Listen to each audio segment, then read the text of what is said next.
女孩想嫁入豪门，可在婚礼当天她就被做成了食材端上桌吃掉。好故事阿正陪你看，这回想聊的故事叫秘密食谱。我们女主名叫公子，她最近很开心，因为她马上就要嫁入豪门，对象是韩国大公司的会长。只是对方身上似乎有些不好的传闻，喜欢家暴。对方已经结了5次婚，可那5位新娘都被打跑扔去了国外，而自己是第6名新娘。可他并不在乎，反正听说那5位新娘离婚时也都分走不少钱，对他而言只要有钱就好，所以即便对方提出不办正式的婚礼，他也满口答应。旁边的老妈还担心这会不会太简易了，连正式的婚礼都没有，对方好像不怎么重视的样子。他是觉得无所谓，都已经是第6名新娘了，也没什么可宣扬的，只要是会长就好，哪怕对方是第10次结婚都行。晚上会长会来家里吃饭，他打算好好打扮一番，给会长留个好印象。和老妈正聊着，却被告知妹妹柏芝也想出席，这让他大为光火。柏芝并不是他亲妹妹，而是一旁老妈的孩子，而老妈也是后妈。在公子小时候，让后妈带着女儿嫁给了老爸，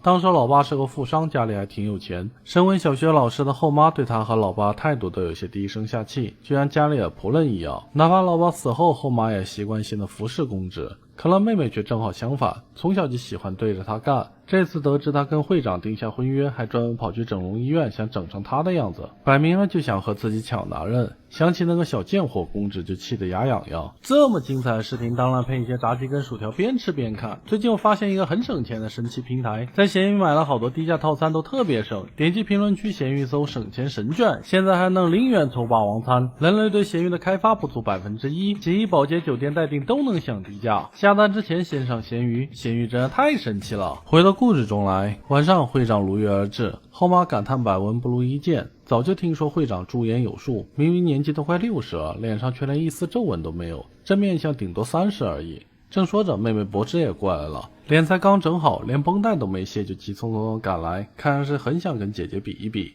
妹妹伸出大长腿撩拨会长，还努力跟会长搭话，想问是不是和传闻中说的一样，会长家里就有个手术室，专门有私人医生保养会长的脸。会长却避而不谈，表示只对吃的东西感兴趣，而他手却摸上一旁公子的大腿，似乎比起妹妹，他对姐姐更感兴趣。饭后进了房间，会长抱着公子，感到他身上有种石榴的香气，很想试试吃了它是什么感觉。公子本来是欲拒还迎，突然发现墙上有个小孔，妹妹正在隔壁偷窥自己，他可不想让妹妹现场看片，赶紧找借口推脱。等会长走后，他便用发簪威胁妹妹别太嚣张。妹妹很不爽，凭什么所有好处都是姐姐的？老妈进来想问问进展，妹妹表示很有机会，会长可没躲开她的眼神和脚，这次她一定要拿下那个男人。可姐妹俩并不知道，会长一点都不在意姐妹俩的小心思，他唯一关心的就是常吃的腌肉快不够了。女助理劝他尽快进货，要不然没了肉身体会老得很快的。会长便让女助理去公子家送礼服，准备尽快把公子带回家。公子看到礼服是相当开心，欢天喜地地表示会按照约定的时间穿着礼服去会长家的。临走看要下雨，还特地给女助理送上雨伞。可当晚公子正睡着觉，却听到隔壁有动静，是妹妹偷穿自己的礼服，想代替自己过去。他气愤地前去质问，넌 어차피 못 가, 결혼식에. 내가 왜?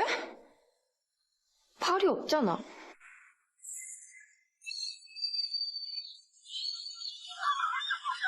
还好这只是梦，可睡醒后却发现房间的门窗都被木板钉死，礼服也被拿走。看来妹妹和后妈真在合伙算计自己。他正想发飙，就闻到一股怪味，墙上的洞口里喷出了瓦斯，他整个人都晕了过去。晚上后妈带着妹妹去了会长家，看到眼前的人是妹妹，会长虽然有点诧异，但也并非不能接受，只是用审视的眼光去看着妹妹柏芝，觉得妹妹缺少水果的香味。一旁的老妈还在那找补，表示妹妹就像熟透的西瓜，香气藏在厚厚的皮里，刀一切开就能看到红彤彤的果肉。这话确实让会长提起了兴趣，也开始好奇妹妹是怎样的味道，他准备今晚就好好尝一尝。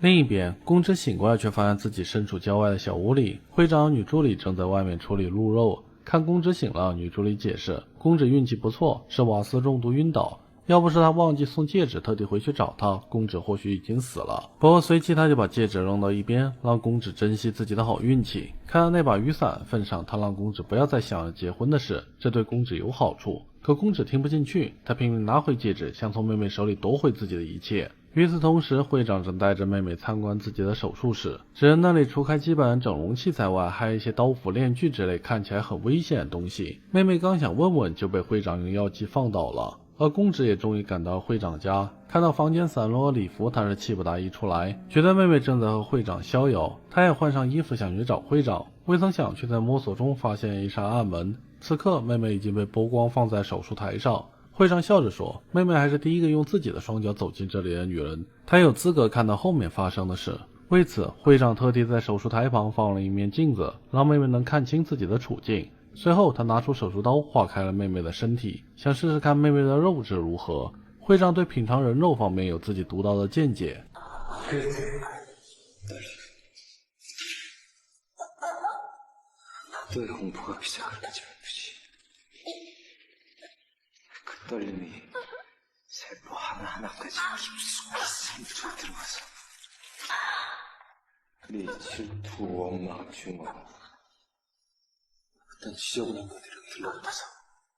等会长玩够了，就摁下了开关，铡刀将妹妹分成了几块。妹妹到死都不敢相信眼前的一切。而等姐姐公子进来的时候，就看到正在肢解妹妹的会长。妹妹那死不瞑目的样子让他吓瘫在地，声音引起了会长的注意，他循着声音找了过来。公子四处寻找能躲藏的地方，慌乱中他来到了放满婚纱的房间，那是会长的收藏室，里面陈列的都是前5位新娘的遗物。毫无疑问，前5个新娘都进了会长的肚子。这时门口闪过一道人影，会长追过来了，他哆嗦躲在房间最深处不敢乱动。会长正想进来，却听女助理说有电话，等会长走后，公子才敢出来。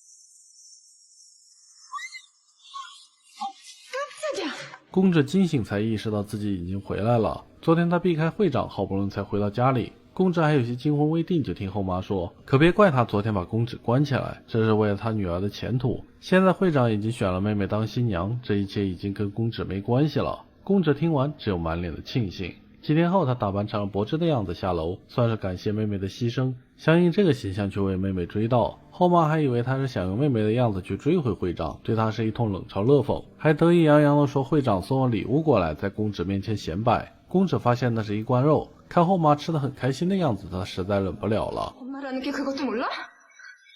뭘? 딸이잖아. 야들하고 탱탱한. 깔끔한 스튜드. 쩍 벌어져서 빨간 족살이 나오는데 그 맛이 얼마나 맛있겠어? 먹어. 맛있게 먹어야 막지가 좋아하지. 다 먹으려고.